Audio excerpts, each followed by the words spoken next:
Perfect. So maybe we'll just start by the sort of the broadest question. Why did you want to publish your ideas and contexts?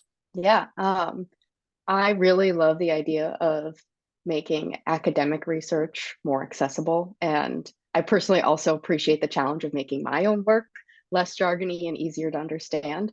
Um, and so context was like a great place for me to try and do that.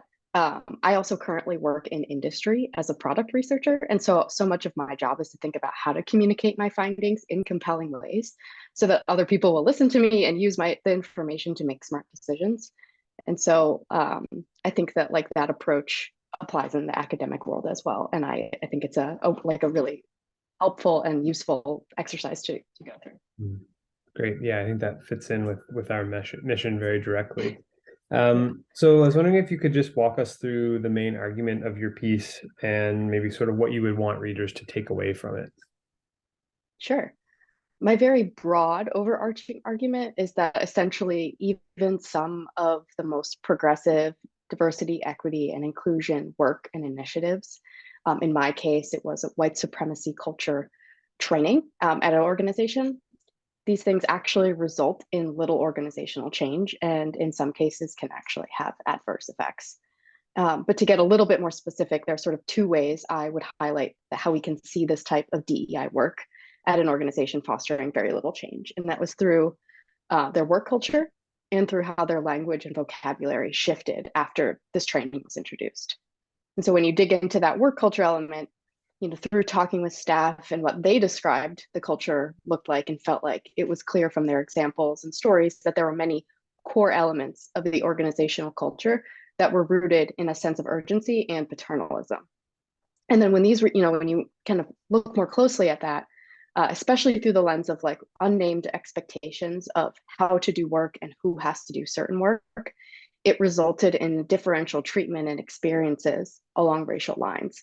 And in some cases, that resulted in a culture that was exploitative.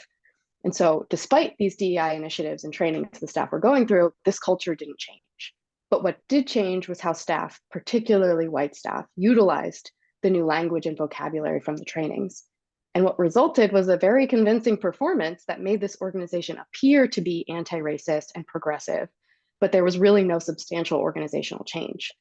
And when you think about the implications of that, what results is this organization, which was primarily white led at the time, benefits from this positive image, which has material and non material consequences.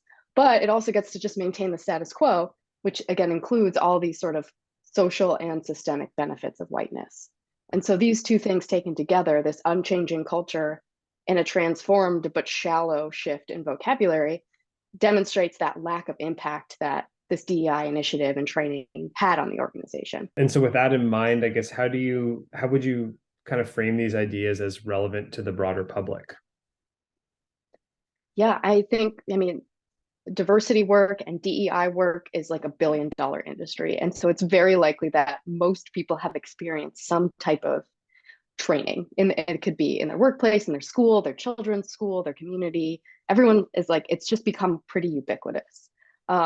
And so I think it's important for all of us to sort of understand what are we really trying to accomplish with this work and these initiatives.